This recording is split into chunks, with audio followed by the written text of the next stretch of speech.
20 years ago, the Gotemio Guide called him the chef of the century. Now, Joel Robuchon has 3 restaurants in the top 20 list of the Miller Guide and more Michelin stars than any other chef.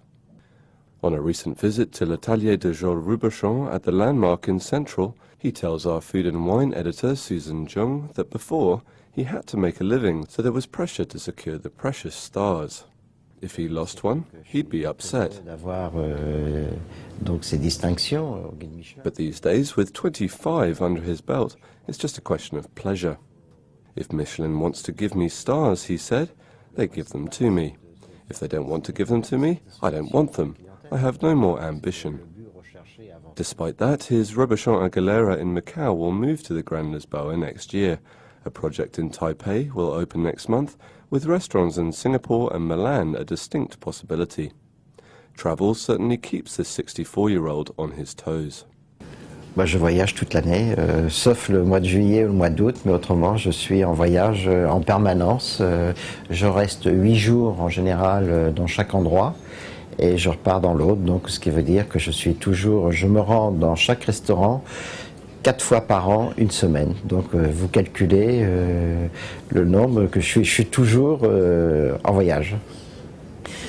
Donc vous voyez que demain je vais être qualifié pour faire un guide des compagnies d'aviation et également des hôtels parce qu'il y a beaucoup d'hôteliers qui ne couchent pas dans les hôtels. Donc moi demain je pourrais faire un guide des meilleurs hôtels qu'il y a à travers le monde. However, Robuchon does profess an affinity with his restaurants and their locations on this side of the globe. Oui, c'est pour ça que je commence à me partager même le travail, parce que bon, il y a des endroits qui sont privilégiés comme Hong Kong et Macao. C'est les endroits où je viens d'abord. De tous les restaurants où je viens le plus, c'est Hong Kong et Macao. Mais demain, comme j'ai 6 associés avec moi, eux aussi maintenant vont voyager davantage et aller dans des endroits. Et il y a des endroits où j'irai beaucoup moins, où j'irai que peut-être 2 jours ou 3 jours, et que c'est eux qui iront. Mais ceux comme Macao, Hong Kong, où j'ai pris l'habitude de venir, je continuerai à venir autant de temps. Mais j'avoue que j'ai un faible quand même pour l'Asie et que je regroupe tout quand même dans le même coin. Parce que vous voyez, Tokyo, Hong Kong, Macao, Taipei, peut-être Singapour, c'est quand même, c'est dans le même coin.